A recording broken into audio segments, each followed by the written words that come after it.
প্রথম ধাপে দেশের ১৩৯টি উপজেলায় ভোট গ্রহণ শুরু হয়েছে। সকাল ৮টা থেকে বিকেল ৪টা পর্যন্ত এই ভোট গ্রহণ চলবে। এর মধ্যে ২২টি উপজেলায় ভোট গ্রহণ করা হচ্ছে ইভিএমে, বাকিগুলোতে ব্যালটে।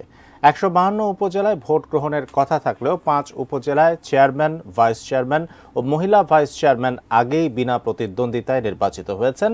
এছাড়া নানা কারণে আরও ৮ উপজেলায় ভোট হচ্ছে না।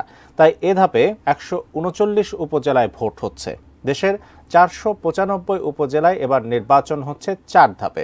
৪৪টি রাজনৈতিক দলের মধ্যে মাত্র ৪টি দলের প্রার্থী প্রথম ধাপের ভোটের মাঠে আছেন। নির্বাচনে প্রতিটি উপজেলায় আওয়ামী লীগের একাধিক নেতা স্বতন্ত্র প্রার্থী হয়েছেন। ফলে মূল লড়াই হচ্ছে ক্ষমতাসীন আওয়ামী লীগের মধ্যেই। আইনশৃঙ্খলা রক্ষায় মোতায়েন করা হয়েছে ৪১৮ প্লাটুন বিজিবি।